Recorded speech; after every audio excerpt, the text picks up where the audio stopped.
Good morning. It's the 30th day of July, and you're welcome to Sunrise Daily. I'm Neota Egbe.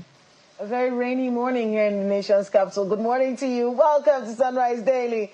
I'm Kayla Magwa.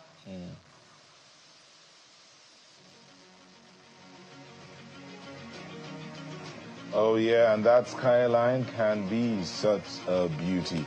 Incidentally, I happened to be there on the day this project was commissioned. It's a beautiful piece of work. Ooh, beautiful. So what is it? No, I said. I get it. It's a beautiful piece what of is it, work. Though? It's an underpass and an overpass. Kayla. Yeah. At this point here now, you have like you have vehicles moving in multiple directions, at least 6 different directions. But the connectivity is such that if the drivers are sane, you can have a million people moving in this space and everybody will just go in their different directions without a hitch.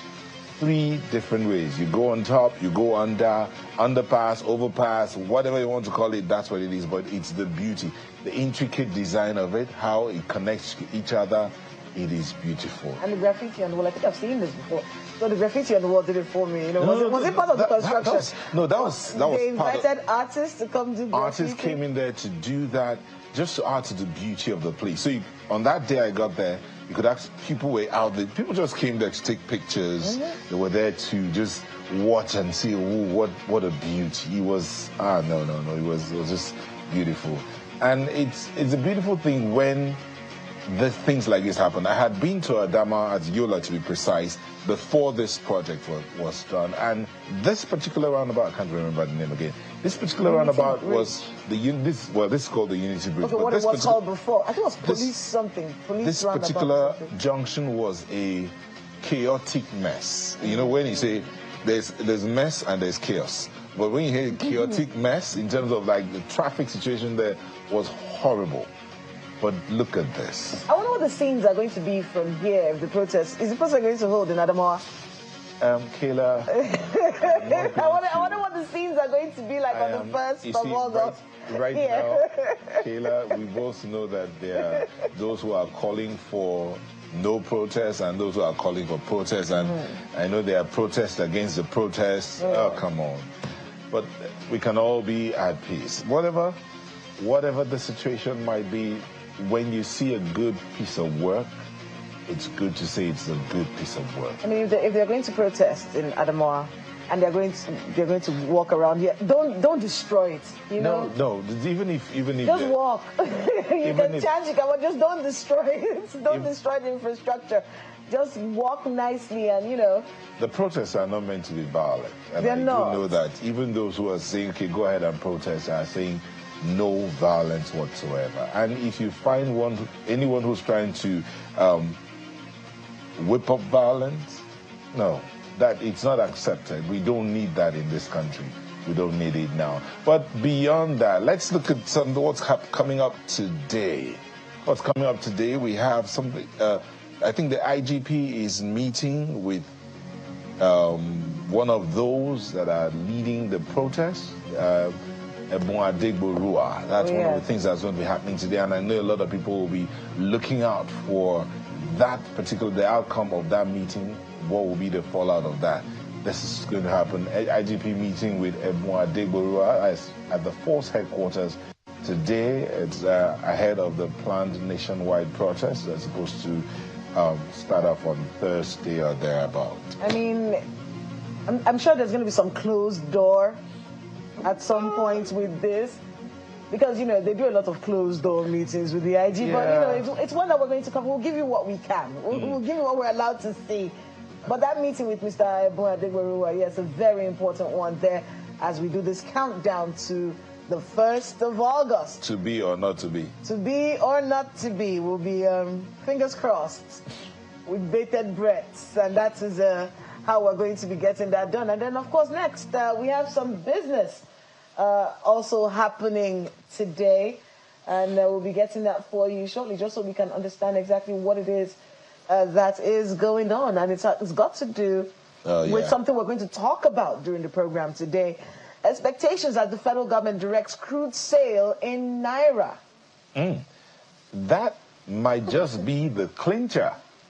Would the crude sale in Naira be to only Dangote or to the other buyers of Nigeria's crude? It might just be what will help stabilize the Nigerian currency. But hey, who am I? I'm not the economist. Neither is Kayla the economist, no. but Ini is going to have some people there. And Laddie is going to have some people there talking about that matter. But it's important that this conversation comes, especially with the Federal Executive Council meeting that held yesterday and the impact that that's going to have on our economy. It's a very important conversation. I'm looking forward to more of it. We're going to have guests here today to talk about that in the course of the program. So looking forward to that conversation. But right now, I think it's time for us to take a look at what's going on in the newspapers this morning.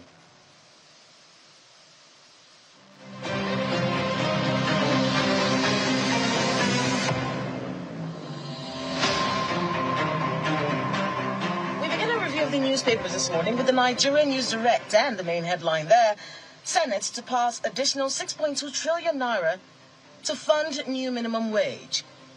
The Daily Time leads with "We need dialogue, not protest," says the federal government. From the Daily Independent, protest starts in Niger as panic gathers momentum nationwide. More on that from the Daily Independent this morning. The Daily Trust newspaper says federal government to protesters why you should shelve protest. Offers to sell 50 kilograms of rice at 40,000 naira and asking students to remain on campus while the National Assembly convenes emergency session and the EFCC begins probe of sponsors. That is from the Daily Trust newspaper this morning. The Vanguard newspaper leads with hardship. Nigerians have a right to peaceful protest, and that is from the presidency. As pro-government rallies rock Nigeria and the federal government begins to placate youth to avert protest. And the IGP, of course, summoning Mr. Adigberuwa. We're seeing that also in our conversations today on the program. The Blueprint newspaper, the Inspector General of Police deploys DIGs, AIGs, CPs nationwide. And the NSCDC, 30,000 personnel. 36 APC state chairmen mobilize counter-protests in the local governments and wards, as well as grievances being addressed, according to the federal government. Action no longer necessary. That is from the Blueprint newspaper. And we're seeing also from the Blueprint this morning, the federal government okaying the sale of crude oil to Dangote and others in Naira, saving $7.32 billion annually. We're going to be having more on that conversation in the course of Sunrise Daily this morning. The Nigerian Tribune, the National Assembly to hold emergency session on that planned protest as the countdown begins. From the Guardian newspaper, refiners get crude for Naira deal amid fuel scarcity, SIM blockade fury. More on that from page 6 of the Guardian newspaper. And then New Telegraph. The Inspector General of Police orders police protection for protesters as Senate calls for emergency session. That's from the New Telegraph this morning. You can get a lot of those stories from the New Telegraph from pages 2, 3, 4, 8, 26, and 30. And of course, you're seeing at the bottom plate there, Tinubu signs new minimum wage bill into law. Those are the newspapers this morning on Sunrise Daily.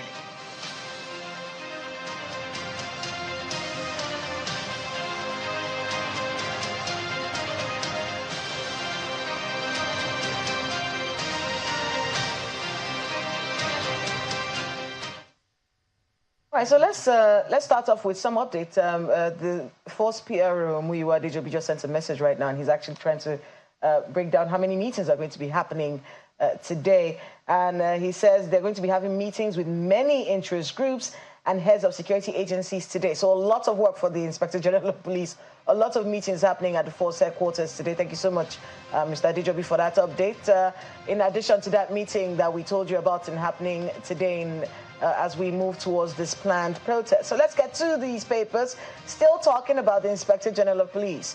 From the New Telegraph, the Inspector General of Police ordering police protection for protesters as the Senate calls for emergency session. And we're seeing that from the front page of the New Telegraph this morning. A change of narrative, so to speak. Initially, we're hearing, don't come out, you shouldn't come out, no one should disturb the peace. But, you know, as the conversations have continued, it's become clear that the job of security agencies is to protect protesters and ensure that whatever elements out there may be trying to, hijack the protests, whoever is trying to foment violence, those are the people you look out for. It is a bit of laziness to say because there's a threat of violence, we shouldn't come out to protest. You can't exercise your civic duty because of fears of violence. That's not how democracy works. That's not how governments work. I think one thing that government has to understand is that they are in charge. Sometimes it does feel like we hear from government officials as though they're just one of us. You may be from the people, but you are not exactly like us. You're in charge. You're the boss. You should be able to handle complex situations. You should be able to think out of the box. You should be able to look at things from a view that most of us wouldn't be able to see from, and be able to handle situations. We've been hearing a lot about the emotional intelligence that is required at times like this, especially when you're talking to young people. There's a way to talk to young people. There's a way to get them to support you. You have to understand that this anger is coming from years of being ignored. It's coming from years of bad governance. We have 2 generations of Nigerians who cannot tell you that they've enjoyed governance. They can't tell you that. And the distrust for you, for government, is so much that they don't even want to tell you who's leading their protest. That is a distrust from years of being ignored.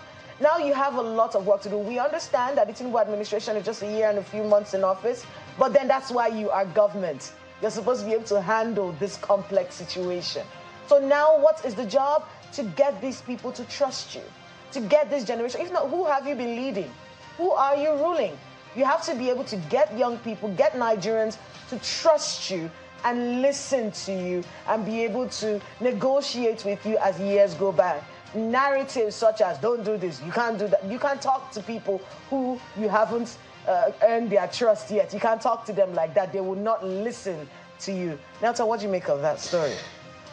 Kayla, John Maxwell will say, few people, that you're a leader if the people you're leading do not trust you. You're going for a walk. Because when they do trust you, they'll walk with you. Now, the political class, our leadership system, or our leaders today need to understand that the citizens are not out to tear you down. They're not out to unseat you. All they want is they want to know that you do care about them. Nobody cares how much you know or how much you make. All they want to know is that you care about them. The Nigerian people want to know that their leaders care about them. And I do know that Nigerian leaders care about the Nigerian people.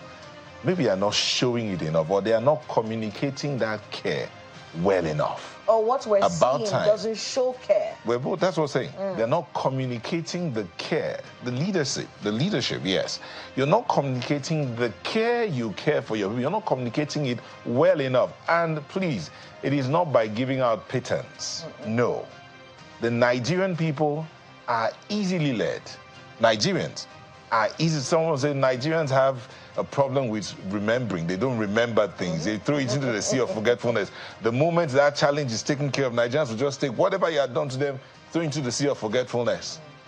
But you see this thing, communicate your care to the people and they will follow you. But I think this is where we'll have to end the look at the dailies today. Someone said we'll be back in a moment. Just stay with us.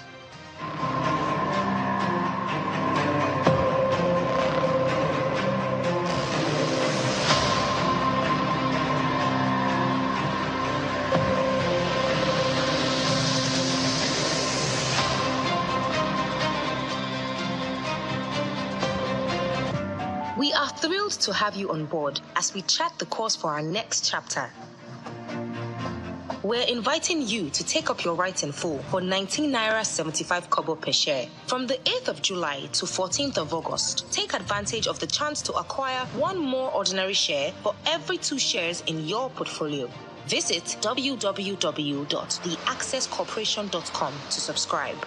Access Holdings, where financial solutions connect the world. The future belongs to the dreamers, to the doers, to those who are not afraid of the side hustle. It's for those who are ready to turn their passion into something big. And to help keep you revitalized and inspired, Top Tea is with you every step of the way. You are made for more. Find your inspiration. Top Tea. Big round bags of flavor. At Access Holdings, we are heading into the next phase of our evolution. And with our rights issue, you get an increased stake in it. From the 8th of July to the 14th of August, you can get your share of over 17 billion shares at 19 naira 75 kobo per share. That's one new ordinary share to every 2 shares held. Visit theaccesscorporation.com to subscribe. Access Holdings, where financial solutions connect the world.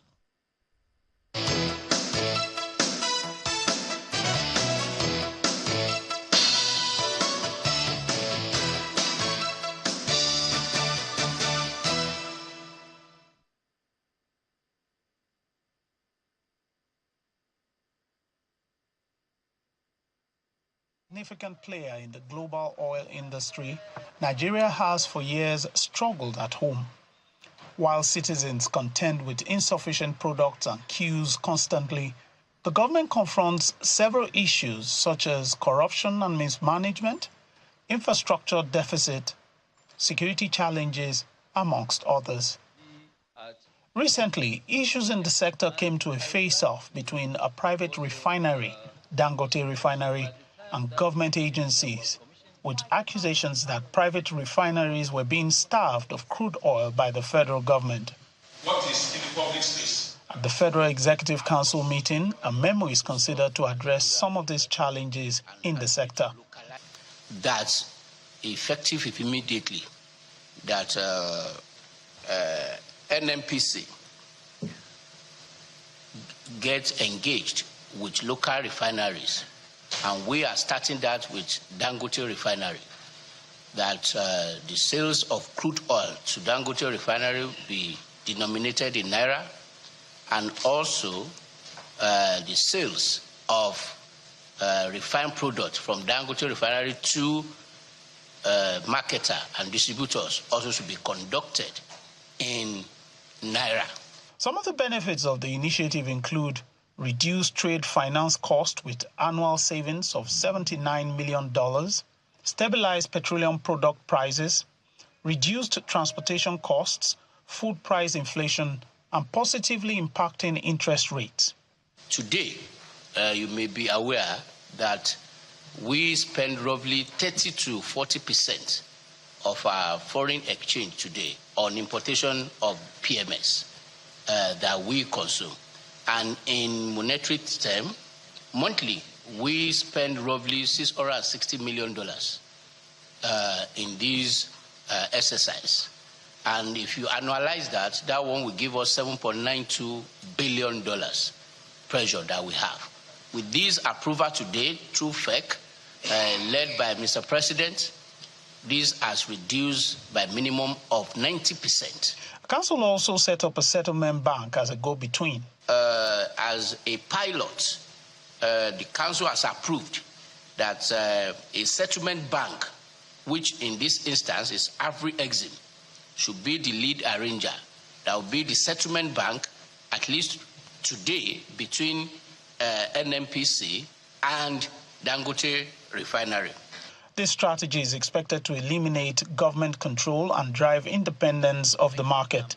It also aims to eliminate government intervention in the management of domestic petroleum prices, allowing for greater market predictability and stability. From the Presidential Villa, Lanre Lasisi, Channels Television News.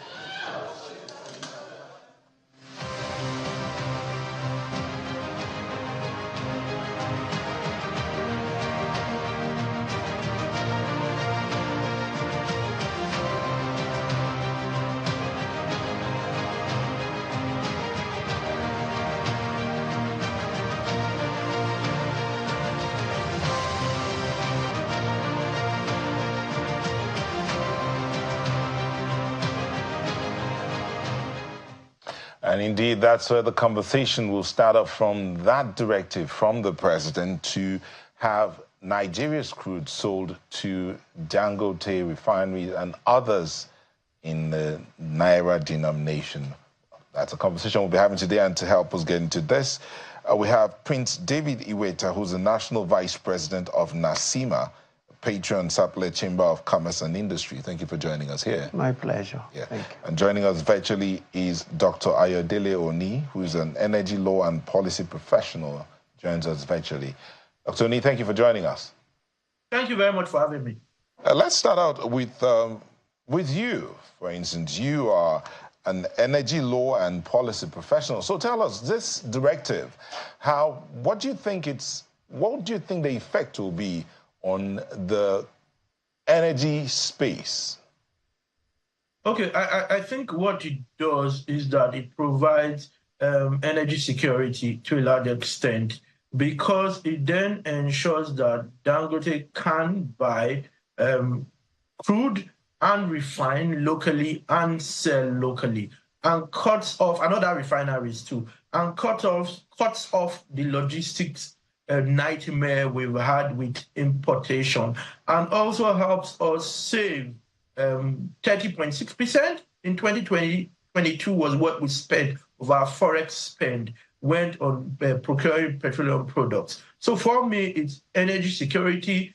It's, of course, it's a policy trade-off, to be honest, because government had a choice of generating more forex or foreign exchange or foreign currency, and if it's sold to Dangote in USD, and it then meant that you would have more money in the Federation account, generally speaking. However, the trade-off is to ensure that the Naira strengthens. There's more transactions, huge transactions in the trade-off is. Because anyway, we may still have had to use that money, the forex, and be at a deficit. So it looks generally like a good thing.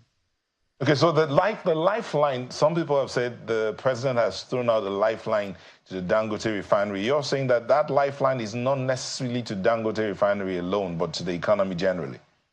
Yes, I'm not sure I even like the term lifeline, because he's a businessman who's invested and should expect returns. I think it's a lifeline to Nigerians, generally speaking. Of course, the devil is in the detail of implementation, but as it is, the policy, generally speaking, appears to be a good thing, appears to, of course, it's a trade-off to forex in the Federation account, not just to the federal government. So I guess states would have their own views, so to speak. But it's a good thing that those forex challenges that go to importation can substantially reduce. And besides, as a lawyer, I mustn't forget to mention, I think it's section 109, subsection 4 of the PIA, that speaks to a domestic crude supply obligation. And of course, there are rules around negotiation, and that you can pay in Naira or USD, depending on what parties, that's the lessee who is selling the crude and the refiner agree. You know, a Dangote, for example, an NNPC being the lessee, and a Dangote, what they agree. So if they agree to pay to trade in Naira, so be it, and it does make sense. You know, it helps us. It ensures that we have some measure of stability and guarantees to a reasonable extent security of energy supply. Petroleum products, that's it. That is. Prince Iweta, in terms of, I mean, the National Association of Chambers of Commerce and Industry, Commerce and Mines and all of that, well, in looking at this whole picture, I do know that there's been some level of agitations in the commerce, in the industry, as in how do we move forward from here? At that time, we're hearing we can't get, we're importing, we're not importing. But now this is coming. He has said it's not just a lifeline to Dangote, it's a lifeline to the economy. But from your perspective? Yes, I want to say that selling of crude oil in Naira to Nigerian refinery is not a plus to the Nigerian economy. Because 0 plus 0 is equals to 0. 0 times 0 is equals to 0. And 0 divided by 0 is equals to 0. Now, I tell you this. If any refinery before now buying crude oil in dollars, it is a slap on NNPC, and it is lack of patriotism to Nigeria not having faith in their own currency. Because we are not in a dollar economy. Nigeria has a national currency called the Naira. which we ought to, from the beginning, sell crude to local refineries in Nigerian naira. So we could not and we should not be dollarizing the economy of Nigeria. Nigeria is not wired to be spending dollar but naira. So for every bit of it, it is faulty from the genesis selling petroleum crude to Nigerian refinery in dollars. Again, Dangote, whether you sell crude to Dangote in naira or in dollar, it doesn't change anything. Dangote refinery is wired to trade. It's registered to trade in dollars, whether import or export, because it is a free trade zone. It doesn't have Nigeria. It is its own trading territory. It's not in the Nigerian trading custom territory. A free trade zone or export processing zone is supposed to buy in dollars, export 75% of its product outside the shores of Nigeria. And whatever Dangote sell or export into Nigeria is by export. And Nigeria would buy in dollars. And Nigeria should sell to Dangote in dollars, because all the plant and machinery that is exported or imported into a zone does not pay duty. So if you are now making a refinery that is not enjoying export processing zone status, so now begin to compete with a man who didn't pay duty on his plant and machinery, and a man who paid duty on his plant and machinery, somebody is taking advantage over the other.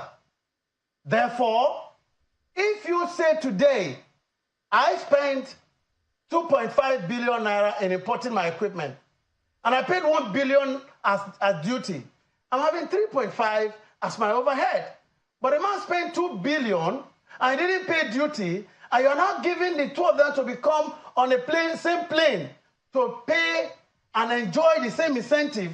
There is a minus. And these are some of the things that are making foreign investors shy away from Nigeria. Because at some point, there are overprotectionism for certain individuals and their operations. Therefore, foreign investors will say, hey, if I come into Nigerian territory, before 1 year or 2 or 3, the policy would change and I will lose my investment. Therefore, foreign investors are only willing to come into Nigeria because they know their investment will not be protected, so they only come by portfolio investment. Christian, let me just come in here. When Dr. Oni was speaking, he quoted a portion of the PIA that talked about the currency of trade. He says, if the two agree on the currency of trade. So though the president has given the directive right now that they be sold in naira to Dangote and other upcoming refineries, there is still that part of the law that talks about what is the agreement between the two parties. Do they agree to buy or sell in dollars or in naira? That's what the PIA says. Good. Now, if you sell petrol in dollars, you are going to sell at the prevailing exchange rate of the naira at the day of the transaction. So what difference does it make? And now you have brought in the Afri-Exim Bank to play the dividing role or the settlement role. There is what is called Pan-African Payment and Settlement System, PAPS, which was energized during the African Continental Free Trade Area, whereby countries within the African continent would trade and settle themselves in their local currency. That is the role that was designed for that purpose. But this is a trade within a country, okay? And besides, and like I said, Dangote is operating in a different territory. He's not operating in the Nigerian custom territory where he ought to play in Naira economy. And besides that, Nigeria needs the dollars to pay for non-oil products. And if you now say this, the advantage it is, whether dollar or naira, to Dangote refinery, is that The crude oil that NNPC used to do by way of swap of exporting to a refinery offshore and then refine it and bring back to Nigeria, that is the only thing Nigeria is going to gain in selling to Dangote refinery, not because he's selling to Dangote in naira or in dollar. Naira and dollar, they have a way of settling themselves because it's within the same Central Bank of Nigeria payment. If I have a credit of $100 million in my account because I exported refined product to you and you exported to me $100 million worth of crude oil, it balances off. So we shouldn't begin to use grammar or policies or rhetorics to confuse the common Nigerian. Well, I want to be able to get Dr. Oni's views on that. Dr. Oni, if you can hear us, what do you make of this assertion from him? Okay, It does seem a little confusing. He's made valid points. However, you need to understand that laws are made for men and not the other way around. It's stated very clearly, and I'm aware of the Nigerian Export Processing Zones Act. I am aware of regulations made pursuant to same. His legislation relating to taxes, rates, and all of those forex do not necessarily apply. But nothing says that you cannot decide your currency of trade. Recall, sir, that you do not pay certain taxes, but at the point of bringing it in from the free zone to the customs territory, those things then become applicable. You can actually have a situation where you make yourself bound. 1, 2, sir. You recall that under the NEBSA Act, and if you use the rules of interpretation, only legislation that is expressly excluded are excluded. The PIA, for example, cannot be excluded in the free trade, in the free zone, right? So to the extent that the PIA gives that room, we will be able to play. He's made a valid point around settlement, a valid point around you will be buying it at what the USD Naira value is. Those are correct. And recall what I said from the beginning. It's a policy choice. Now, you decide whether you want more forex, which you may then have to subsequently use in either buying crude or petroleum products, or you want to the extent that you can, strengthen your currency or have more volumes of Naira transactions. Okay, Dr. Lee, before you continue, I want you to be able to take a look at some of the benefits that they gave to us yesterday from that Federal Executive Council meeting about why this is important for the country. Reduction in foreign exchange pressure, a reduced trade finance costs with annual savings of $79 million, stabilized petroleum product pricing, stable petroleum price with lower transportation costs, which is another thing they said. And they said it was going to eliminate government control and drive independence of the markets because it's eliminating government intervention in the management of domestic petroleum prices. And then it's subject to the settlement bank, that's Afrexim. These benefits that they have given to us as, you know, what we're going to derive as a result of this policy from the government, are these things that we can enjoy as Nigerians? How does it impact us, and what's the time frame for this impact? Okay, I think some of those will impact, but I do not believe that all of it would necessarily be the case.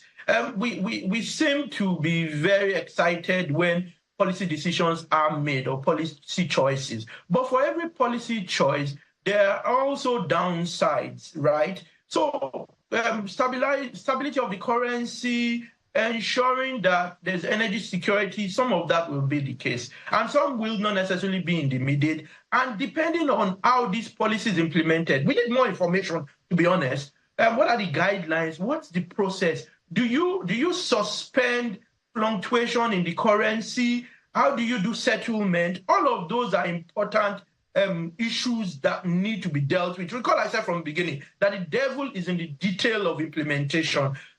Policies aren't a problem in this part of the world, and we usually have very brilliant policies. It's how they are implemented. It's whether there is corruption, it's whether we actually do what we state we will do within the ambits of the law.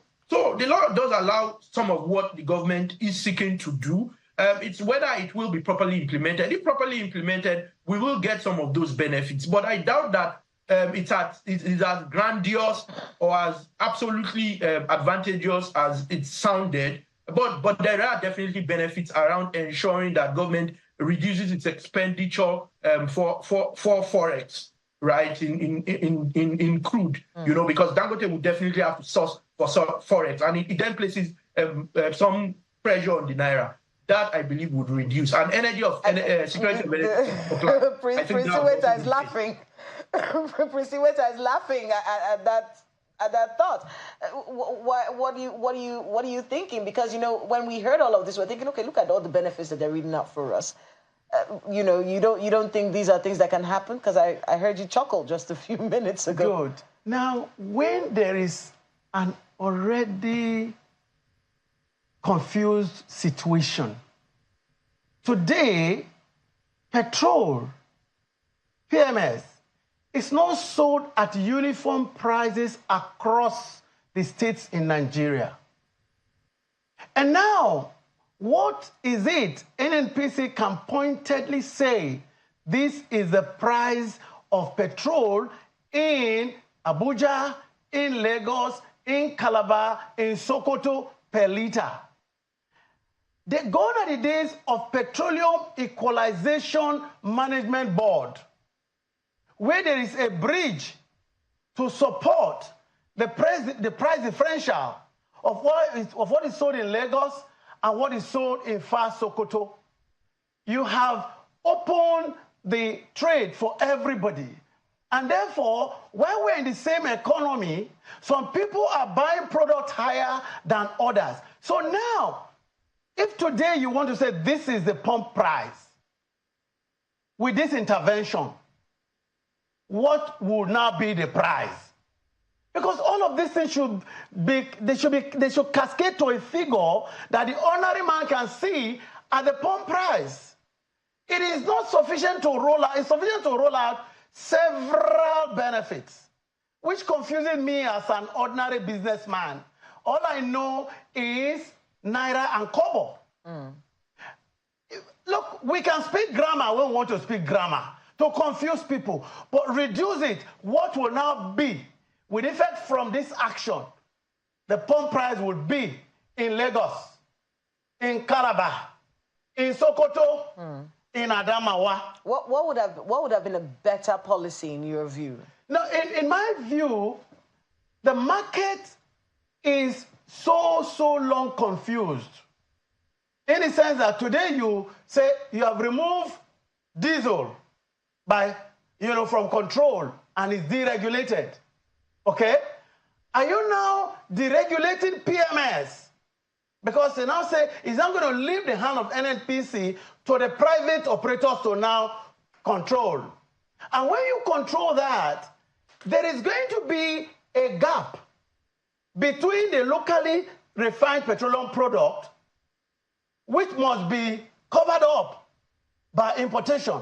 Otherwise, lack of availability, lack of product availability will cause another price, increase, which you do not control because it's supply and demand that determine the price. So the issue here is the refineries in Nigeria are not enough, and the issue that have destroyed the country petroleum price for many years ago is because of this subsidy. All the oil majors that explore oil in Nigeria that shares quota of export between NNPC and the likes of Mobil, Total, and all of that, they all have refineries. All the crude oil that they take out of Nigeria do not they don't sell it, they take it to their own refinery to refine. And if Nigeria, during what happened during the military era of indigenization decree, if the government says, yes, though you are our partner, our country is in a bad situation, all the petroleum product that we refine here We have passed a policy that it must be refined in Nigeria, as it was during the indigenization decree. When that happened, they have no choice but to come in here. And if they don't come here, they will only sell their shares. And there are players that are ready to buy those shares and set their refinery in Nigeria so that all that we produce as crude is refined locally. And the excess alone we can export. This had been one reason why most oil majors have shied away from the Nigerian refinery industry. I mean, we've been talking a lot about Aliko Dangote in the past few weeks and this situation with the federal government. Does this in any way fix that impasse, so to speak? It does not fix it. It will not fix it. And it cannot fix it. Take it 1 month, 2 months. If it comes by way of immediate palliative, by the next 2 months, it will teach to where it was before the policy began. That's actually pretty discouraging. Dr. Oni, let's get back a bit to the Petroleum Industry Act and what it says about all of this, how this is supposed to play out. That law, when it came into being, was supposed to create an atmosphere where the petroleum industry, the energy sector in Nigeria, focused particularly on the petroleum industry, would sort of like open up to the investors and those who are willing to play in that field as assured of a law backing their actions and such that the back and forth is not there. Because, I mean, Prince Iweta has talked about the seeming confusion that has been in existence for quite a while. One would have thought that the PIA would have turned all of that around. Okay, so you can have laws, and I always say Nigeria has some of the best laws. The problem usually is implementation and whether we have the political will to implement properly. I think the PIA has done a good job. If you look at Section 109, 317, 318, you would see provisions around whether we should still be importing petroleum products, who can import, under what circumstances, the NNPC being supplier of last resort, and issues around a crude supply obligation. Most countries have done it or are doing it, whether it's Egypt, whether it's Canada. You find out that countries have at one time or the other insisted that a volume of production is reserved for local sale. And I agree with Prince Iweta around pricing, at least that point. It's not necessarily the case that the prices will go down or substantially. Maybe you remove logistics cost of importation.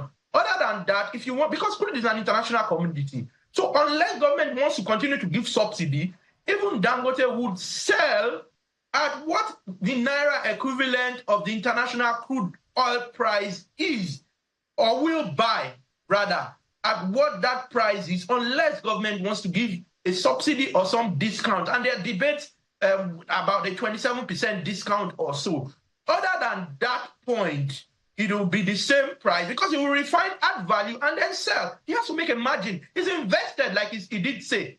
He's invested billions of USD. So he needs to recover that sum. So it will not necessarily reduce prices, but I think it can improve security of energy supply, provided the NNPC does what it should do. Provided you have crude available. Remember, there's that issue around forward sale arrangements, and that a lot of our crude has been tied down in long-term or mid to long-term contracts. So I've said the devil is in the detail of implementation. Sounds quite reasonable, sounds like something that may work, but in reality, will it work?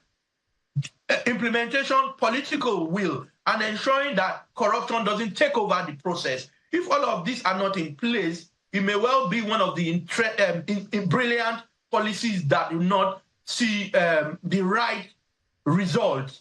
So that's my own view. But with respect to the law is clear. It's whether we are implementing it the way we should around refinery licenses, whether we can import, circumstances where we can import, pricing, negotiation. And it's supposed to be, like you said, negotiation between both parties. The government cannot force any crude lessee to sell at a particular price or at Naira or USD.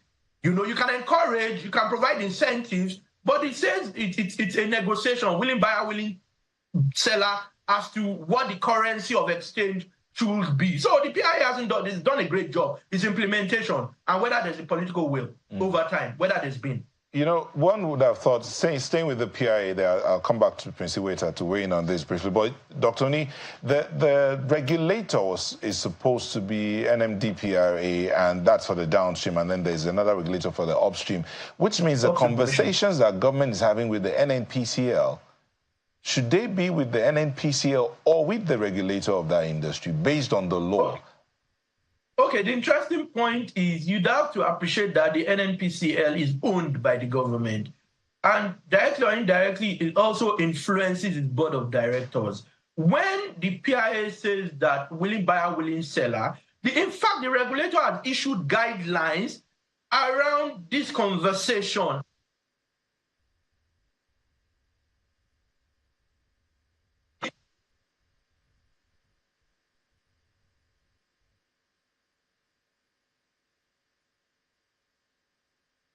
To be independent. Yes, Minister of Power makes policy decisions generally, and the regulator then implements. So you can make your own policies. But with respect to enterprise, the board of directors and the ownership of the NNPC should make that call. And it appears they've made the call to sell in Naira. Government is not speaking on behalf of the NNPC for now, as long as they continue to direct the board and own its shares. Okay. So it's the enterprise, and so it's not necessarily wrong. So let's bring it down from enterprise to the commerce part of it. Prince Iweta.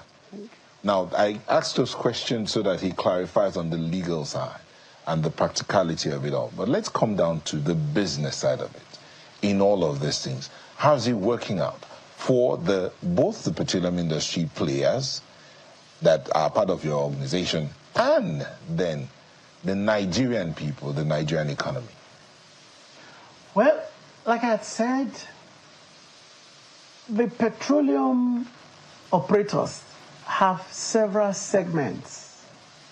There are those who are in the offshore, there are those who are onshore, there are those who are downstream. So the whole thing is so confusing, it's embedded in confusion.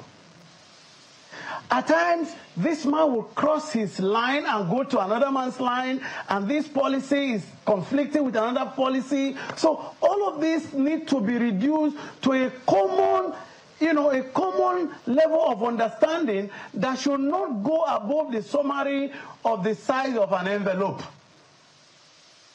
Today, you put in policy, there were times that they came, local content. All of that will drag, they will bring in another confusion. So what we are saying here is this. What is it that the pump price today, the reason for the sudden rise in the price of every commodity is the upward movement of price of petrol. If the price of petrol had remained the way it was, this inflation would not have arisen. And the biggest trouble is the dollar. Because Nigeria now spends dollar within our economy, not Naira. The quantum of dollar that is in circulation within Nigeria physically is more than what is in the owner of the currency, United States. But here, we have dollars stuck in politician houses.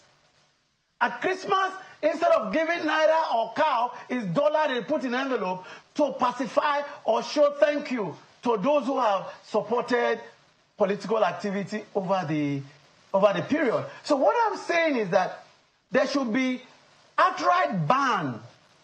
There should be a de-emphasis on the Nigerian use of the dollar in our economy. It's a crime.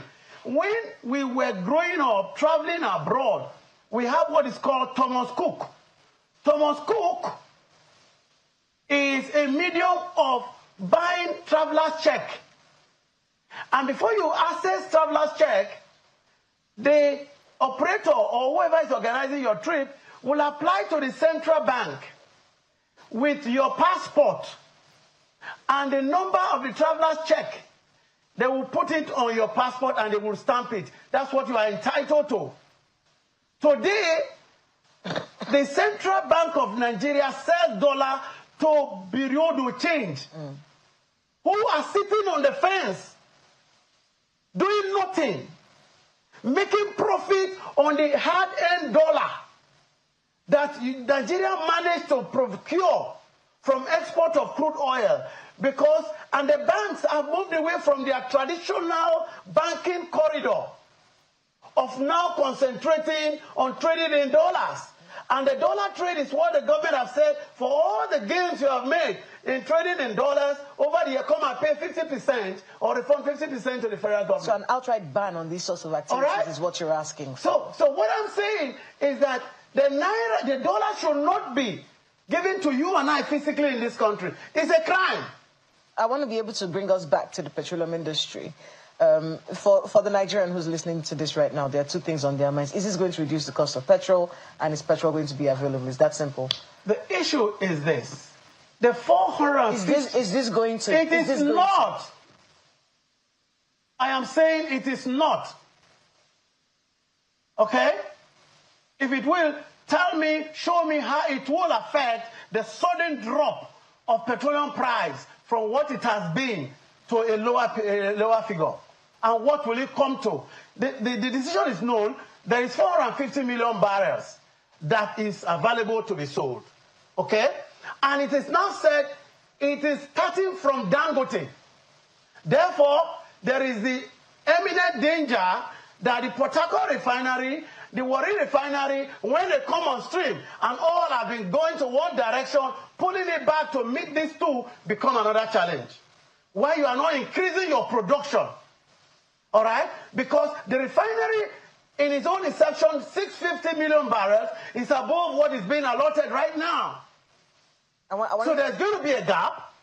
And what is the capacity of Port Harcourt refinery, of Warri refinery, to which billions have been committed for its renovation and operations? Dr. Oni, just so, because we do have to wrap up, so availability and cost of petrol products for the Nigerian, is this policy helping at all? He says it's not. What do you think?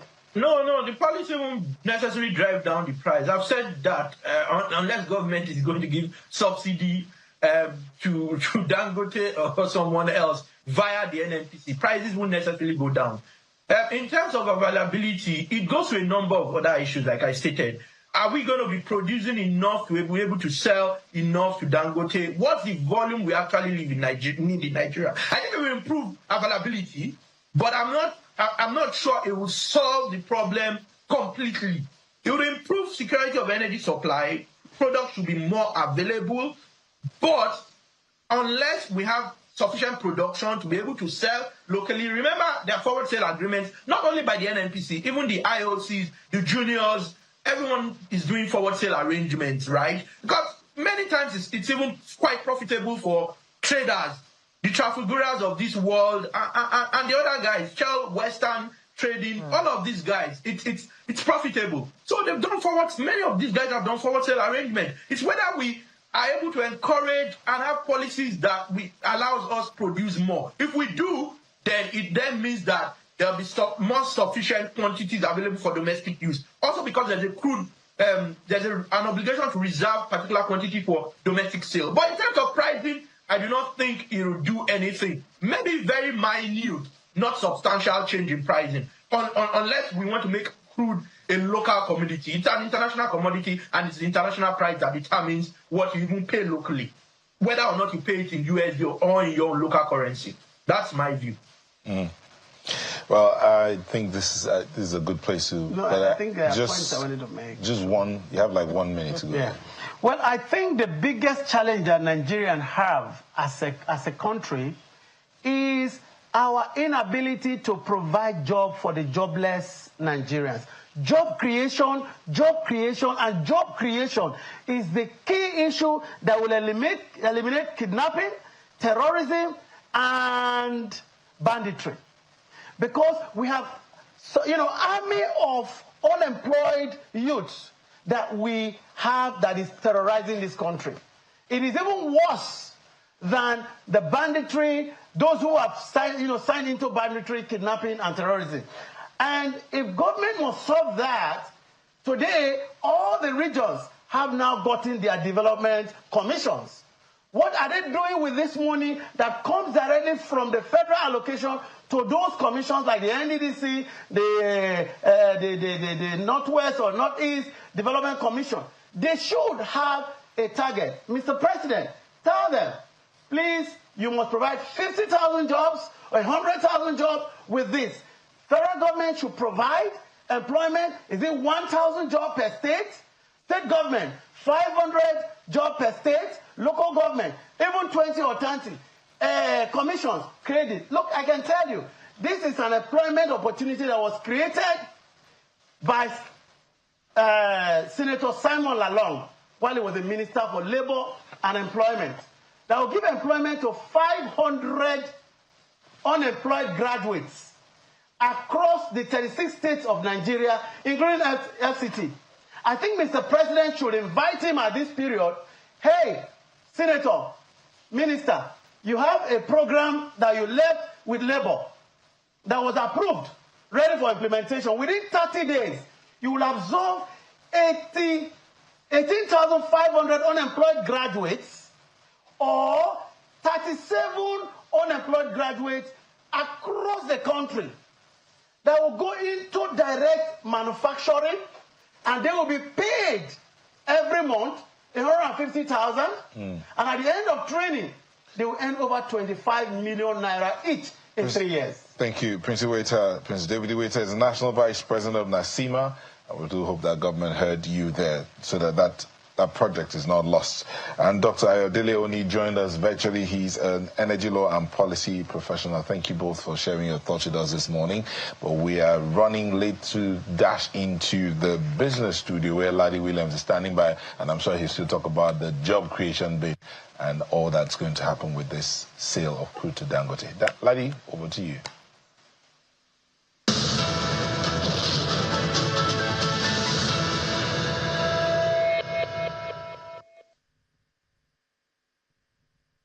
Well, hello, welcome to another trading day right here in Lagos, Nigeria. Let's get to the top stories that set to agenda now. Starting with the oil market, we're still seeing weakness right there in the oil market. We're seeing that Brent again continued with that downward trend that we saw yesterday, 0.4% down. Brent losing that $80 mark, that psychological level, 0.4% down. Then the cheaper grade, that's WTI crude, also $75, down about 0.5%. So now all eyes on the $70 range for most of these markets we track. That's in the oil market. We'll see if 70 is going to hold going forward. Let's get a check on the FX market. Now, the NAFEX window, the Naira again about 7.91 Naira against the USD to fix at 1,598 Naira, up 0.49%. That window saw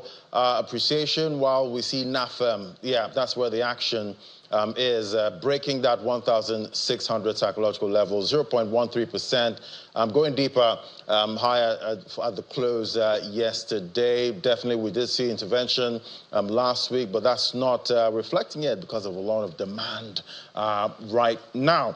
All right, let's get a check on other stories in the banking sector. We see the central bank has clarified that only accounts that have been inactive for over 10 years are eligible to be classified as dormant and will be used for investment purposes.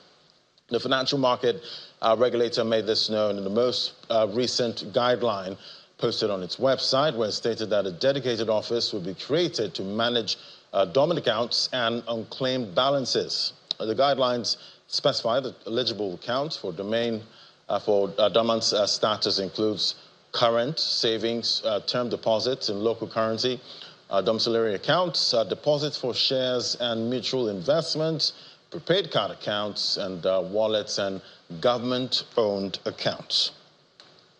Well, it's still capital raising season for the banks right here in Nigeria. See, Fidelity Bank PLC has extended by 2 weeks its ongoing combined offer, public offering and rights issue. The bank applied and received the approval of Nigeria Securities and Exchange Commission to extend the closing date of the application and acceptance list about August 12, 2024. The combined offer as part of bank's strategy to increase its share capital base in compliance with the revised minimum capital requirements for Nigerian commercial banks introduced by the Central Bank of Nigeria on March 28, 2024.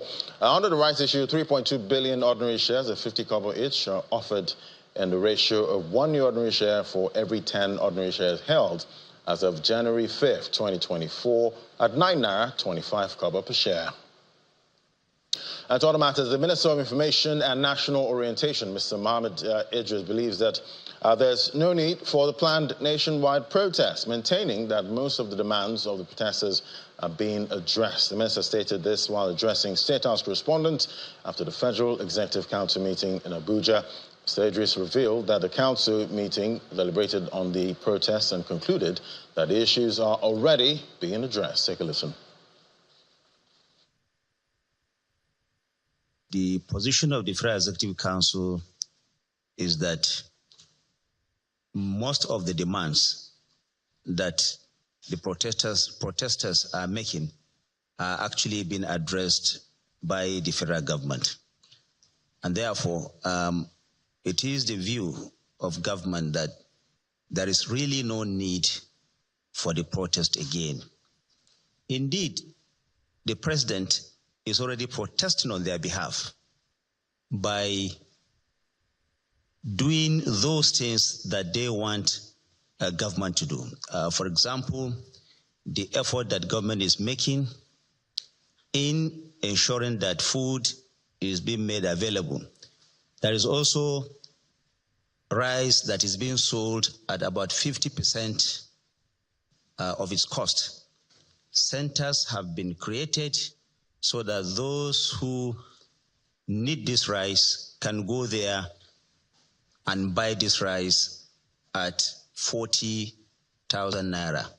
In the first instance, about 10 trucks are being made available to each of these states. Government has not pretended that these supplies are indeed enough, but these are necessary first steps that are being made.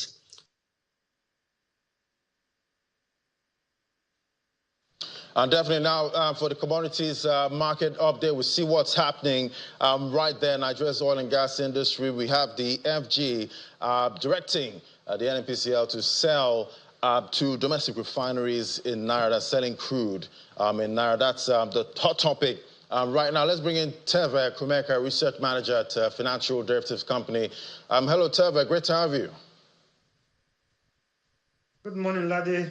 Good to be here again. Good morning. So I guess with this directive from the federal government, we should see impact on the Naira. This is definitely going to increase demand for the Naira, I believe. And we know we've heard experts, talk about even getting some countries to actually buy our crude, in the Naira at some point. How are you seeing this development? Okay, thank you so much, Ladi. Before we go into the impact of this on the Naira, let's educate Nigerians to see where are we coming from. Before this announcement was made that NNPCL to sell crude to Dangote, Nigeria was doing swap for crude or refined petroleum products. And the range for this swap was around 400,000 to 500,000 barrels per day. And this agreement was coming from Rotterdam in the Netherlands. The second thing is that the arrangement includes all refined products, which ranges from diesel to PMS. And all of this, only PMS was subsidized, while the other products were liberalized to sell at market prices. The second issue is that NNPCL and then IOCs were not selling to Dangote refinery, and this caused a major problem in the refinery functioning properly. Dangote refinery was buying crude very expensively from other countries to refine the product. But now Dangote, NNPCL is directed to sell crude to Dangote in Naira Valley. What does this guarantee? This tells us that there will be supply availability in the Nigerian market because Dangote refinery is the largest refinery, single train refinery in the world that refines about 650,000 barrels per day. The second issue of guarantee we are going to get from this arrangement is that there will be quality will not be compromised. We are sure of the source of petroleum products where we are getting it from the Dangote refinery. So the quality will be guaranteed. There will be supply in the market. So all these cues we are seeing will be eliminated from our streets. All right, but away from the queues, at this point, definitely, I know how much I bought fuel earlier last week, and definitely, I spent a lot of money, but I still didn't get a full tank. I'm sure Nigerians want to know, will this translate to affordable petrol at some point? We cannot go into the prices now, but one thing we should be guaranteed of is that with this new arrangement, there will be availability of petroleum products in our filling stations, and we are very confident that the quality will be of global standard. So the pricing of petroleum products, we cannot say that at the moment. All right, Teva, definitely we'll keep tracking that, but let's drill down on the oil market. Now, we're seeing some weakness right there, and looking at WTI, we're seeing WTI moving farther away from the $80 mark at this time, but we know that's the grade that the Dangote refinery, likes to import. Talk to me about this weakness we're seeing, in the oil market. We're also seeing Brent also, moving away from the $80 mark. Is this trend going to continue with lower prices in the crude and the global crude market? From the developments we're seeing in the crude market now, there's increase in supply from the U.S. market, then reduction in demand from global oil consumers like China and other countries. So what happens is the demand and supply. As long as supply keep increasing, then we expect the price of crude oil to keep going down. But what's the implication of this on our domestic economy here? As an oil-dependent economy, we rely so much on our revenue majorly sourced from oil exports. So what does that mean for us as oil-producing economy? We are going to be having issues with less oil revenue. Then there'll be budgetary pressure because the government will not have enough revenue to fund its budget. Then this will translate to a wider borrowing and debt services in the medium term. All right, talk to me about the Naira. What are we expecting? We're seeing the week here kicking off with some weakness right there in the NAFEM window. What are you seeing this week? This is the final few trading days of July. In this week, we're going to get into August. What are you seeing for the Naira? What is happening in the forex markets is, as a researcher, is a bit strange to us here, because after the MPC meeting last week and the hike in rates, then the adjustment in the asymmetric corridor, we expected the Naira to appreciate ordinarily, and the CBN supplying forex to BDCs. But the depreciation we are seeing is a sign that, like I explained last week, is a sign that investors are not looking at just what the adjustments in rates and whether the asymmetric corridor has been increased, whether it's more expensive for banks to borrow from the CBN now. There are so many other issues, our inflation is still very high. Then we have shortage in forex reserve. Then economic instability. The policymakers have to be transparent and communicate their policies, and let's know what is direction. As long as there is volatility in the market, investors will continue to express their caution and see what directions do we go. Of course, we need hot money into the country, but if investors are not guaranteed of their return and stability in the market, then we'll keep seeing shortages in the forex market, and this will keep pressure on the naira. Then the desired stability that we expect to see, of course, we expect that the naira should be around 1,400, 1,500 naira.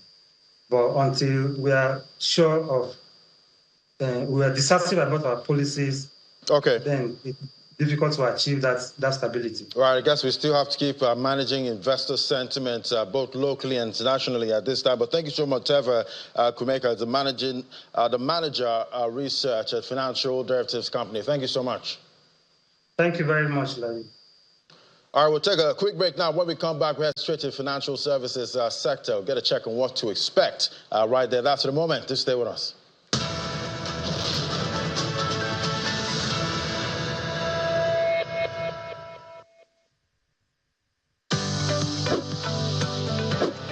Hello, Mr. James. We're having some issues with the supply. Hello? This is why I recommend Conga Corporate. Why get worked up when Conga Corporate is working? As companies strategize to save costs and increase profitability, Conga Corporate is your structured partner to supply all products your company needs nationwide. Conga Corporate, we save you time and money. Contact us at corporatesales@conga.com.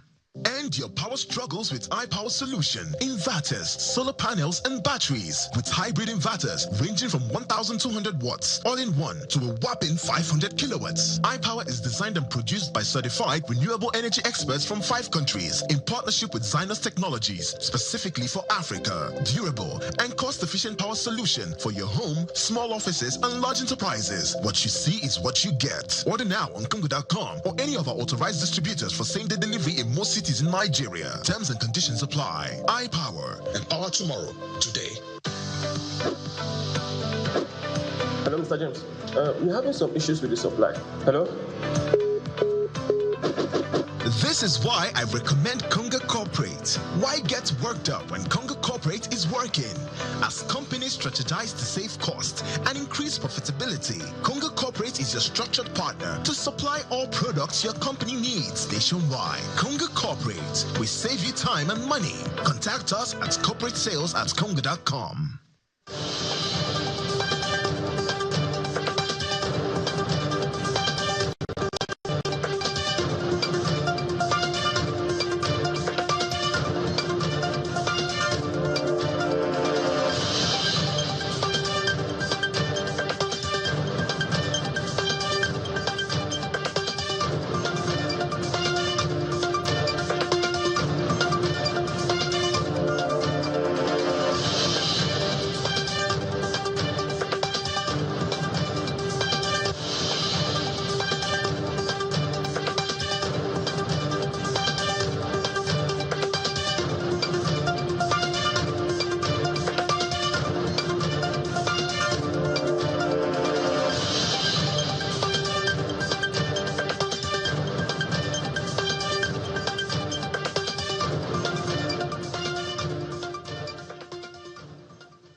Welcome back. Let's turn our attention now to the insurance industry, as financial services industry is under investors' radar right now with capital raises, and we're seeing, the banking stocks and insurance stocks actually getting some pressure this time. But let's get a sense of what to expect as we go further into 2024. Joining us now is Mrs. Yetunde Olubimi-Lori. She's the president, chairman of Council Chartered Insurance Institute of Nigeria, joining me right here in the studio. Great to have you.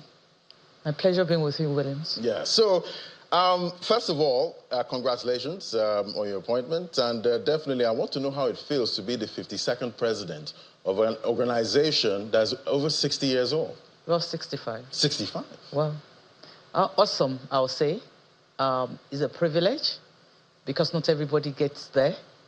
And for me to be the 52nd president of the Chartered Insurance Institute of Nigeria, I think I feel great about it. I also have a sense of responsibility because coming at this time when economy is going through some stress, it's time to have somebody that will be hands-on. You take decision together with all other arms of the industry so that we ensure that we take our rightful position within the economy of Nigeria. And to do that, I'd definitely like to know some of your plans, with your latest appointment for the industry. As the 52nd president, I have an agenda, and the theme for my tenure is igniting the bedrock of our envisioned industry. When people talk about insurance in Nigeria, we realize we are not yet there, but we need to get there. And this is an opportunity for us, out of every crisis, you must bring a gain.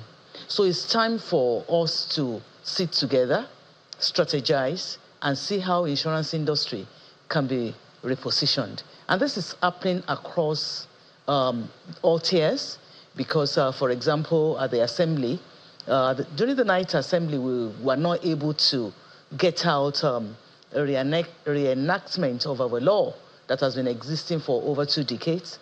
But right now, even at the assembly is being looked at, we're putting things together because, you need the right regulation, you need the right law, you need a national policy that will even get insurance to the right place that it ought to be. Right. So I'm strategizing with other colleagues across all arms so that we can bring out something beautiful at the end of the crisis so that we'll give the populace the kind of comfort that they require for their business. Because everyone needs comfort at this time when you're having to deal with multiple macro headwinds right now. So everyone's eyes now is to the insurance. I need insurance. I need assurance, at this point as a business and as a person. But I know the Institute is known for producing, efficient manpower, for the insurance industry. What's the plan? Even though we know sometimes when there's economic hardship, morale could get low. Yeah, you are right. I'm going to, my agenda is a 4-letter acronym, EPIC, where E stands for education, P for professionalism, I for institutional recognition, and C for capacity building. All this we intend to do, putting together the right structure to ensure that the right talent is what we have within the industry. And when you have the right talent, when you have the right mind for everybody, you get things done and then people get satisfied. We need to build what we envision. We need to get ourselves there. We need to move. Things will no longer be as it used to be. There's so many things that practically have changed, and we also need to move in that direction to provide necessary solution. So when you have the right set of people in place, you have the right minds coming together to strategize, and then you decide which way to go. And in actual fact, we have a roadmap that we intend following to deepen penetration, to give right advice to clients that are ready to buy insurance policy. If anything at all at this particular time, if I won't be jumping the gun, you look at devaluation, you look at inflation, and so for anyone insuring, we need to give them the right education to say, it's not just only about awareness. We've done a lot of awareness creation where we're telling people what insurance is, but the public also needs to understand how insurance works. And when you know how insurance works, you will do the right thing to ensure that if anything should happen in terms of what you have insured against, if the insured event crystallizes, you will be rightly compensated. Right. And talking about, selling insurance, I knew that there was a time when it wasn't easy, getting people to actually buy. It's still not easy. Is it getting harder, or are we seeing some improvement? It's getting harder, but people are getting to appreciate what insurance is all about.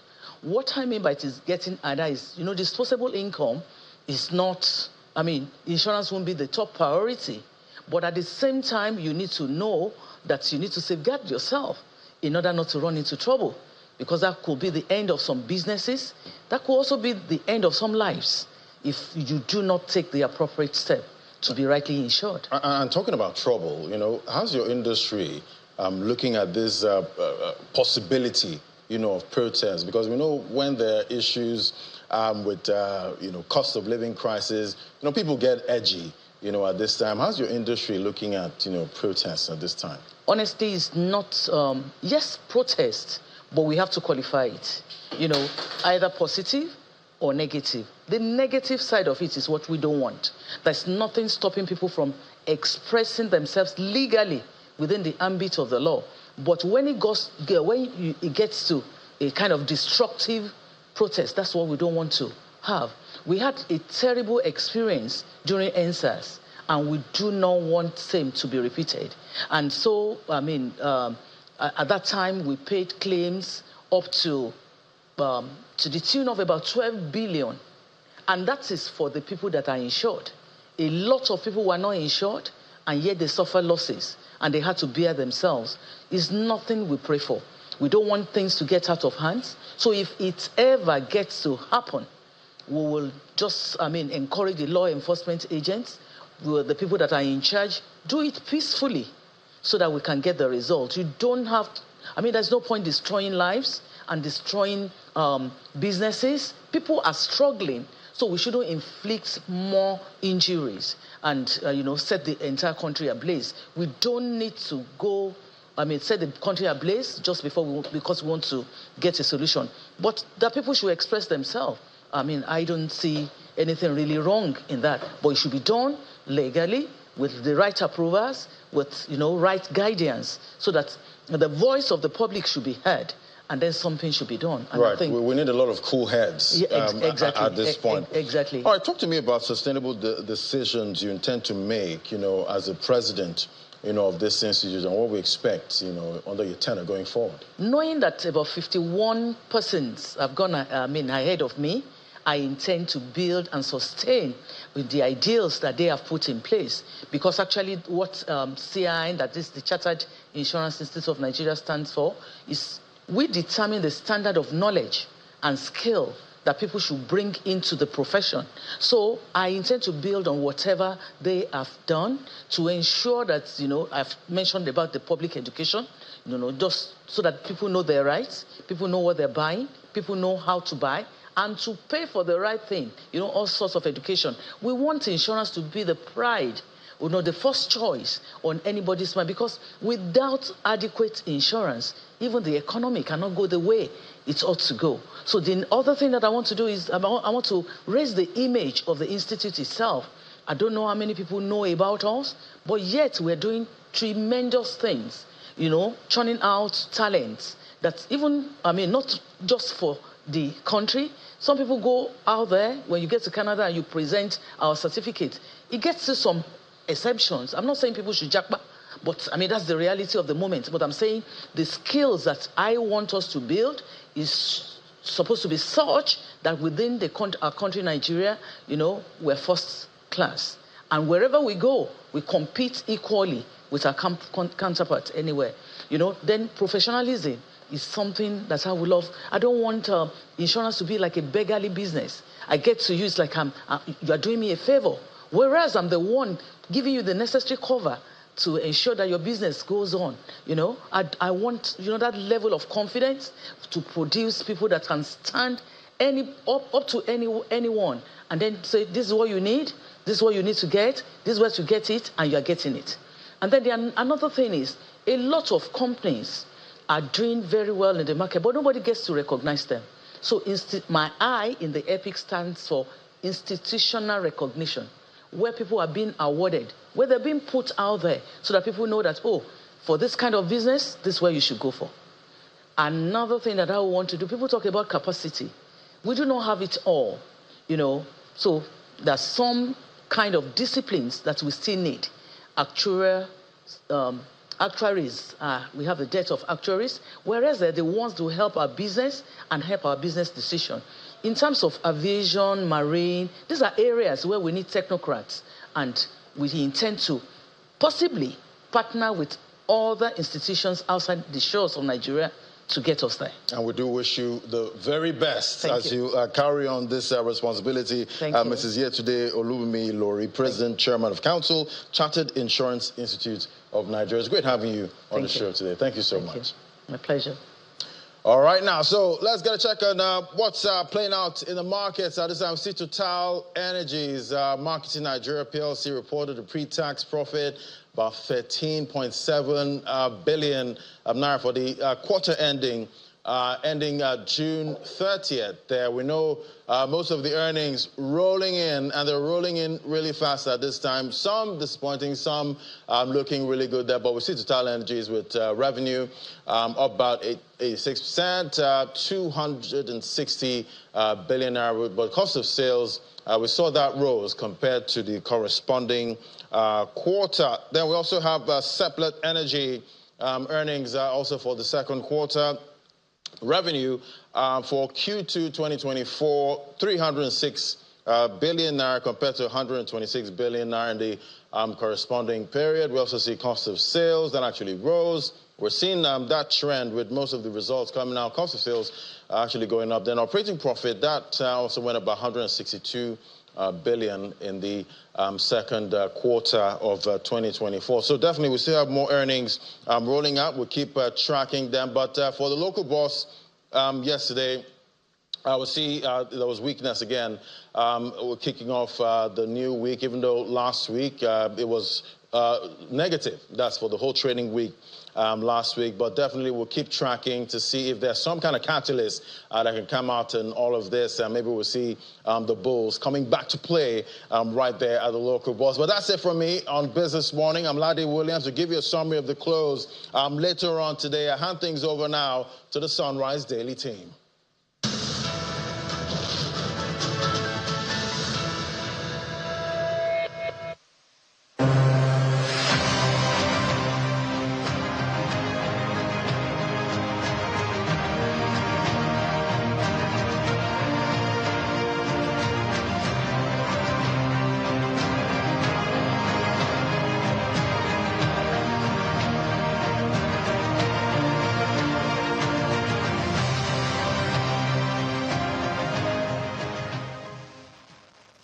So I want to use this opportunity to call on those who are attempting to foment trouble, that you have a right to protest.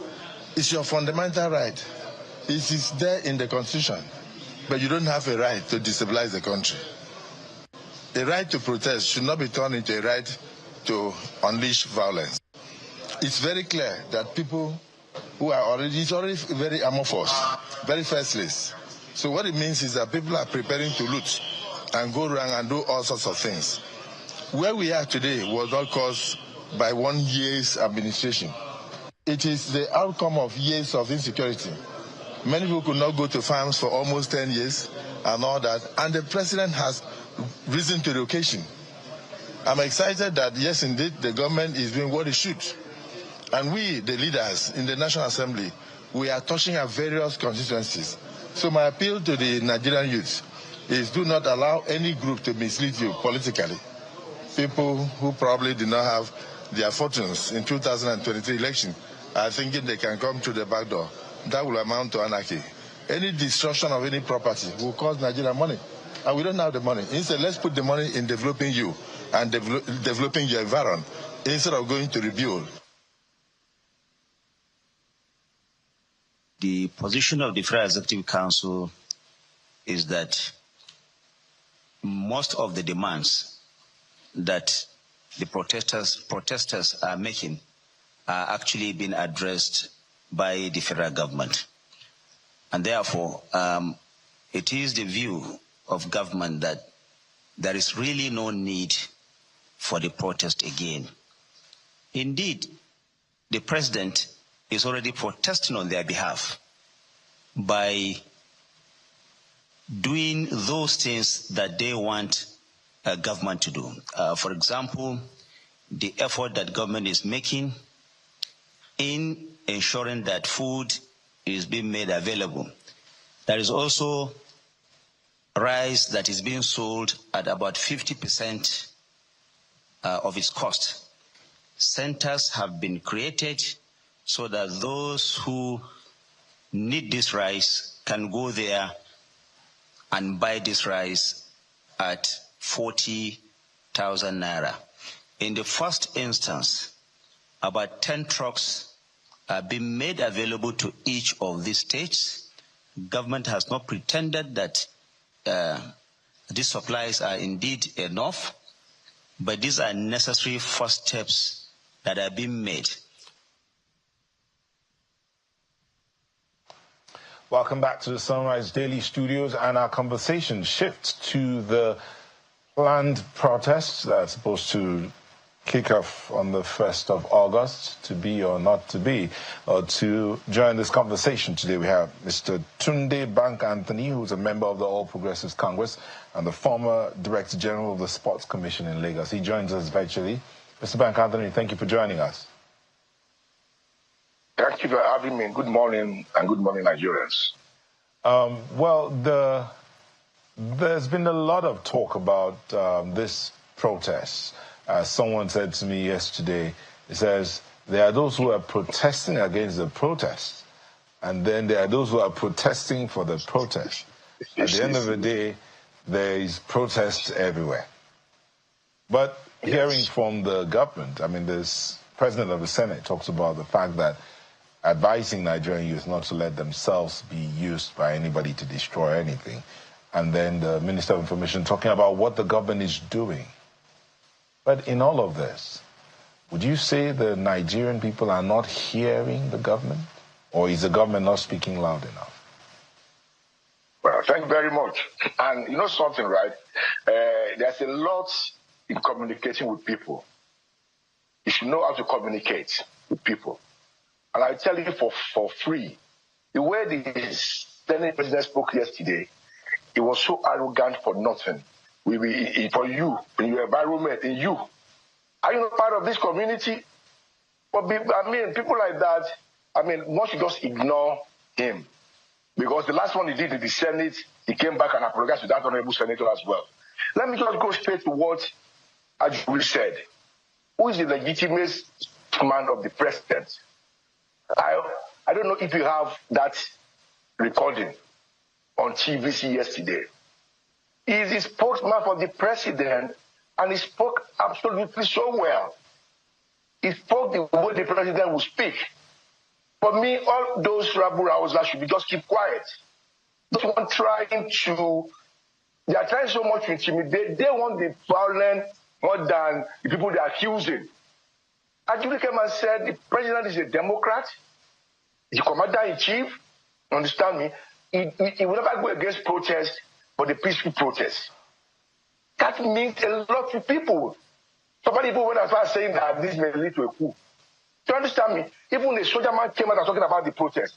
What has a soldier man got to do with in a republic for crying out loud? So we should be very, very careful. But we are at a very critical stage, right? I'm not talking on the level that I'm for the protest. No, I'm talking for those people who are busy making this a transaction, lying to people, creating scaremongering, just to get some money out of the government. Organizing all kind of protest. Like you said, it's a unique one in Nigeria, protesting against a protest.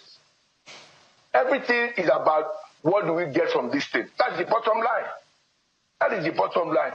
And if there's any serious move that this protest may fail, because the country Nigeria is bigger and greater than all of us. So I do not for one moment share the communicating skill of those people in government. They talk as if government is not, people they are not human beings. With the government, no. You know, I came on this program, I wasn't going to come on this program because it was the noise was too much. Until I heard what Ajuri said in his interview. The position of the president is the legitimate office of the president. So stop intimidating, tell you that some ridiculous people, some faceless people. I mean, excuse me for crying out loud. We have been in protest here and out of this country. Look at what that man was saying yesterday, the man that was in your studio, or not Pastor, what's his name? The same guy that was calling Aliko a parasite. because of the sleek comment that came from Ahmed Farouk about the, because some people are just hungry. There's real hunger. Some people are just hungry. They are the people that want to benefit from this problem. And that is their motive. But Mr. Bank-Anthony. Imagine, yes, madam. So, you know, we've been talking a lot about the communication skills, and I'm glad that you touched on that right now. Communication skills in a time when people are uncomfortable and when people are unhappy. But it does seem like the communication from the All Progressives Congress is different. I did see that interview that Ajuri had, and listening to his stand, and he actually said, and I said it yesterday, I'm going to say it again today, anyone who is not saying what the president is saying right now is lining themselves up against the commander-in-chief. You're lining yourself against the commander-in-chief because these are not his views. Thank you very much. So let's talk a little bit about your party, because you are still a member of the All Progressives Congress. Why so many different views? Is this a money grab like you've alluded, or is there just some lack of unity? Is the APC really this strange bedfellows, you know, where people are in this party and are not on the same page? What's going on with the APC on this matter? You know something. Let me make something clear to you, right?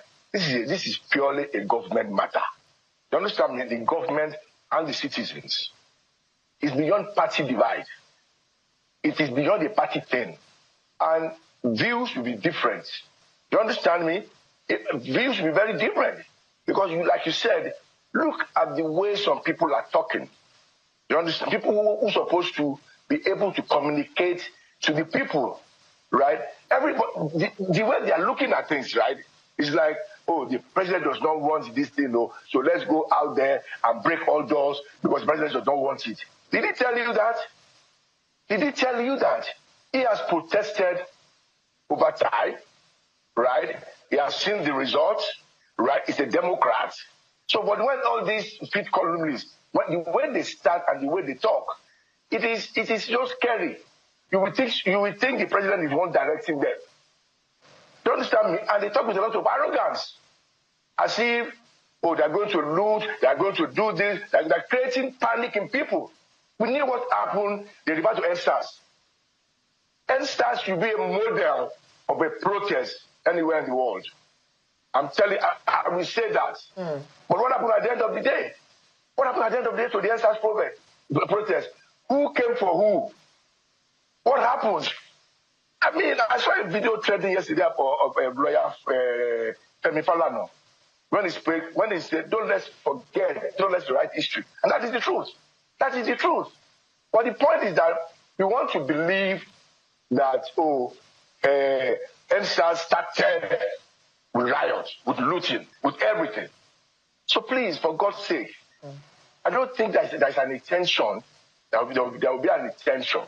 All I will say is that you want to protest, excuse me, it's a peaceful demonstration, a peaceful procession. That we walk from one end to the other. I don't know if they will allow them in the park. All these things should be seen and should be kind of visited. I want to be able to get your views, Mr. Bank-Anthony. Let's talk a little bit about what we heard the Minister of Information talk about, you know, their bags of rice now being sold at particular centers for 40,000 naira in centers across the country. You know, we've seen people online criticizes there's a difference between palliatives and development, and what the people are asking for is development and not palliatives. What do you think about these distributions and selling of rice and these things? Is that supposed to be sincere, does that in any way meet with the demands of the Nigerian people at this time?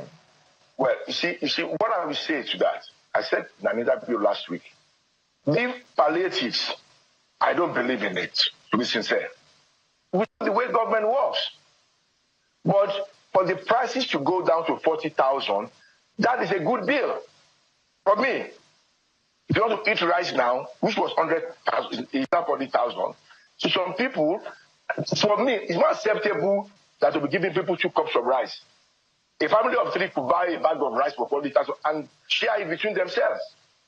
But the palliative, you saw what happened at the last time. This time around again, there was a video trending where they were putting the rice in another bag. They want to go and resell it to the public again. So if government can subsidize food, that will go a long way. That will be more meaningful. You understand me? And that should be constant. I mean, telling them we are sending 30 bags of rice to one local government or to this. I mean, for me, it's an insult to Nigerians, to be sincere. But giving them a subsidized or giving them like a full stamp kind of a thing is fantastic to assist them. You understand me? Not giving them rice, giving them money. We know the way that thing works now. The money is going to fly. Money will develop legs to fly. I mean, Mr. Bankanton, it's interesting that you're bringing up these loopholes in these interventions. But, you know, you are a member of this ruling party. Your party has been in government for 9 1/4 years. Okay. Has your party, because, you know, what we usually see is people try to deflect. They say, oh, no, the Tinubu administration has only been here for a year and a few months. But the party has been here for 9 years. 9 years and some change. Has your party been able to alleviate the suffering of the Nigerian? This protest, is it, in your mind, indicative of the failure of your party to deliver on the dividends of governance? Remember, 9 years and some change. Okay. Let me give you a very objective answer, right? What we are saying now is very unprecedented. Very, very unprecedented, fundamentally. For crying out loud, right? 9 years of APC in power. Agreed. I will not argue about that. But the previous 8 years of APC in power, right, was by different presidents and APC president. Agreed. But have you seen, when I say unprecedented, have you seen the criticism of this present government, of the last government, in any political climb? It's like an Obama coming in to criticize Clinton. Have you seen? I've not seen that even in Nigeria. So there's a disconnect. The failure or the inadequacy of the Buhari government was clear even to the people in APC. But at that time, there was no voice. There was no voice of them until there's a turnaround. Unfortunately for us, we still won the election. Not on the strength of the party logo, but I will tell you on more of individual strength. Because the president said this, you understand me? I did my election, I mean, myself. So please, that is it. It's a failure on the APCO. I will not disagree with you. The last 8 years. Now, right now, the demands of the Yaria people are very legit. Don't get me wrong. Their demands are very, very legit. They want a better government. They want a better system. They want things to get better. Nobody will deny them that fact. But this protest, what is 10 days protest for? It will become meaningless at the end of the day. 1, 2 days, you are good. They hear your message. And as you speak, you could see the president as well.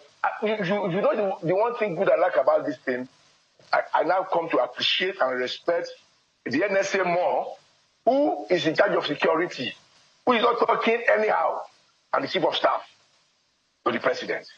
That you will see the brand of people. The NSA has not said a word. If they're talking about intelligence gathering, they are this, they are kidnappers, there is Boko Haram, there is something. The person who everything lies on his table is just looking at you. The chief of staff to the president is just looking at you. All what they are saying, that they want to be relevant. They want to be relevant. They want to get, there's something happening in my neighborhood. I can do this. I will stop them. We need money. That's the bottom line. And it's so sad. It is very sad. It is very, very sad. Okay, Mr. Bankanton,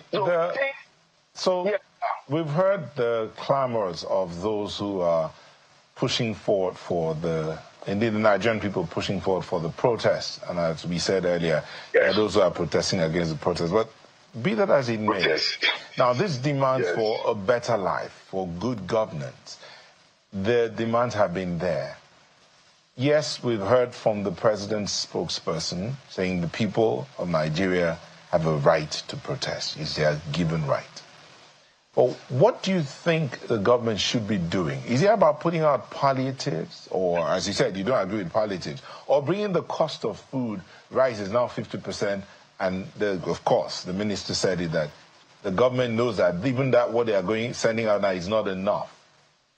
Is that what they should be doing? What about things like cutting down their allowances, for instance, clearly stating it clear, cutting down the cost of governance? Because that's one of the things that the people are protesting about. You think that will make a difference? Well, you know something, Mr. Egbe, right? You know something. Now, you know what happened last week when this man came out regarding Dangote refinery, the way he spoke. You understand me? Say some people went on social media, doing podcasts, already harassing Alhaji Dangote, accusing him in so many ways because they thought the president was as something personal against him. They even went further down, you understand me, to say all sort of things. Oh, the president is minister of petroleum now. Why? He should decide, blah, blah. The president kept quiet. And what did he do? Yesterday was an indication. Yesterday was an indication. There is no way Dangote goes on food production, on app production, petroleum price will come down. Our food is there, our refinery is there, both for car, right, for home, for plane, for the kerosene. So I'm telling you something. Don't get me wrong, I am a communicator. I'm not speaking for the president. I'm just giving you the fact that alone, to a lot of people, is a lot of relief. I just hope and believe that the NNPC will take instructions as given and make available crude to local refinery in Nigeria. That is it. We need it. We need it for our purpose, for our good, for our economy to move up. We need it. Those are the kind of incentives that we need. We are not beggars in Nigeria, for crying out loud. 5,000, 50,000. But what now? I mean, people work. I heard somebody giving a story yesterday, Fayoshe, that he went to his state house, the man, he said he has 16 children, but they worked for 34 years. The man was not hungry now. Did not tell you he's hungry. 16 children, you have doing that job for 34 years, he has 16 children. But the man did not tell you he's hungry. He comes with perks. He comes with perks. So for crying out loud, what we need more, right, is what will make life comfortable. If you want to monetize allowances to government staff, you can do it. But to general public, incentives. Because it's coming to something. We have the water transportation coming up, right? We have the metro line. I mean, we have other things going on. You understand me? They are claiming they want to stop Danfo from VI to Ajay going on. I mean, instead that will make life easier for people. Abuja is becoming more congested. We should think out of the box, not to be creating things that will make people to be scared. Already there is fuel scarcity now. But what is causing fuel scarcity, for God's sake? For God's sake, what could we claim to be the reason for that? Nobody wants this country to degenerate. Nobody does. People want to protest. Let them protest peacefully and go back to their houses. Please, for God's sake, don't let that take over everything we are doing. Because some people, you keep calling they are students, they are jobless, they are other political party. It's any crime. I remember when we all stood up here for Jonathan to be president, to replace Yadua. When we believe some guests were coming up, we did across line. That is in Nigeria, I know. Jonathan, about all subsidy, we stood up, we made a protest against him. June 12, I was one of the people that worked American embassy. The day after Babangida announced June 12 annulment. To go and deliver letter there. We work all the way there to few other embassies. So, I mean, people who just come into this game, who believe about being arrogant, being talking to people anyhow, are going to use for you. Where are you coming from? Well, Mr. Bank Anthony, you should be more reasonable. Indeed. When we talk to our fellow Nigerians, Thank you. Should be more reasonable, not condescending. Not condescending at all. Thank you very much, Mr. Tunde Bankanthony. He's a member of the All Progressives Congress and the former Director General of the Sports Commission in Lagos. Thank you for speaking with us this morning. Thank you so much. Thank you. Thank you so much. And just before we go, we do have your feedback. Let's see, I have this one here from Festus Akimboewa. He says, President Tinubu must win the race for energy security in Nigeria. His directive to NNPC to sell crude to Dangote Refinery and other local refineries in Naira is a good start. With Boa Refinery completing this year, fuel shortages will be a thing of the past in our country. That's from Festus Akimboewa. And we have this one here from Imonoka Nakena.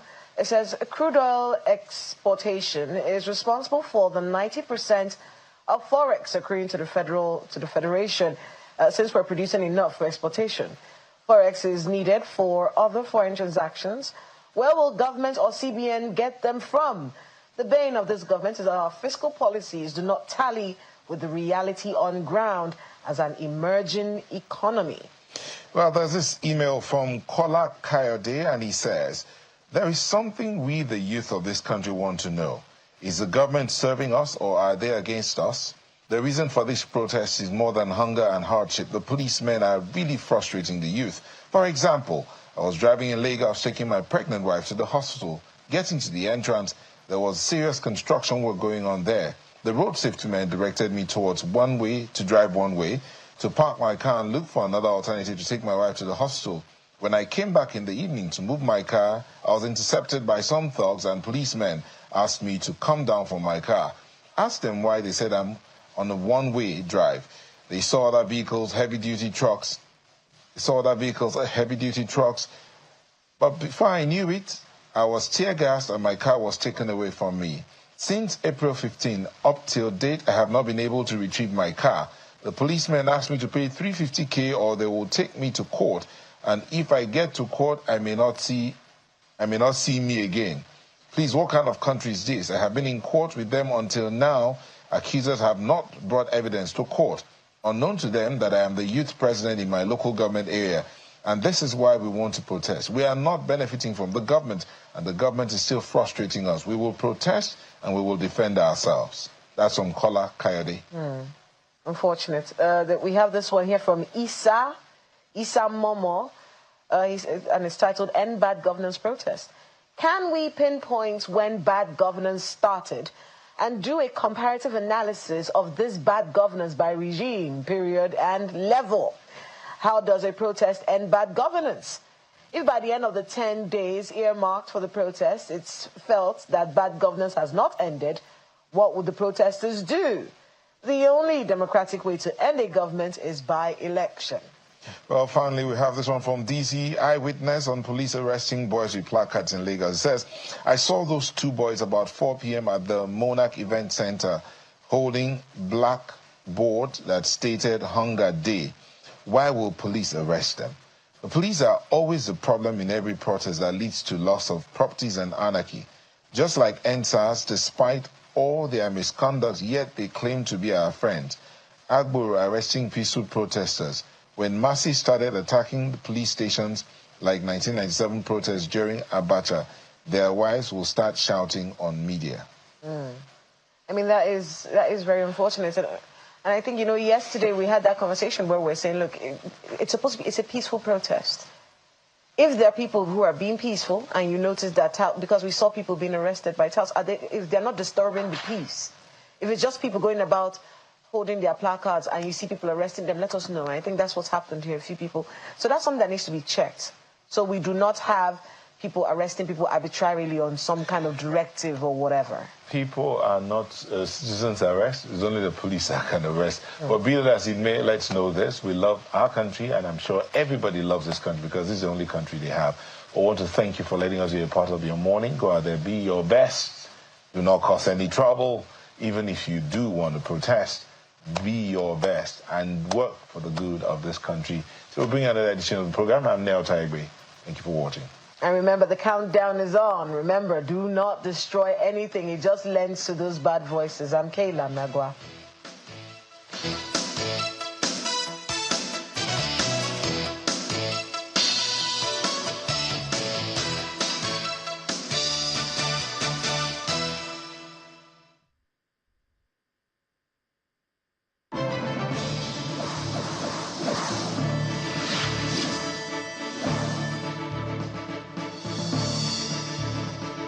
The following is a paid presentation by ShopX TV. You're watching ShopX TV, home to some of the most popular international brands in Africa. We are now proud to introduce our biggest offer of the year, the ShopX Mid-Year Sales. Yes, from now until the end of July 2024, we will be offering our customers 20,000 Naira off this home fitness machine. SportX Digital Compact Treadmill. The compact foldable treadmill that makes being active and losing weight fast and easy.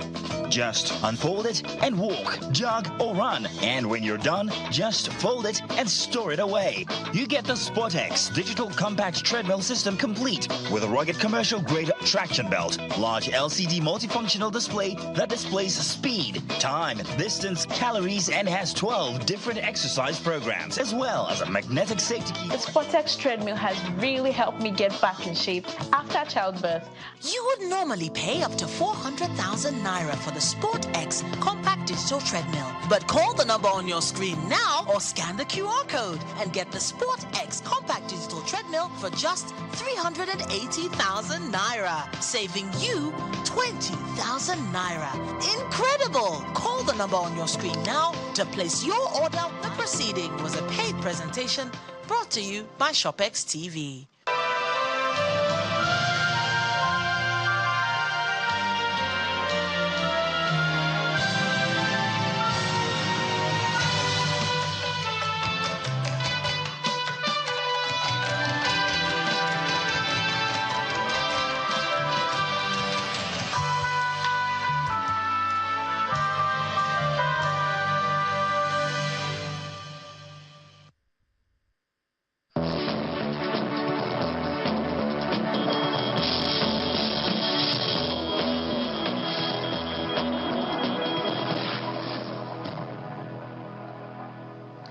Thank you for staying tuned and welcome to News Track on Channels Television. I am Bukola Koka, and these are the stories we're following for you this hour.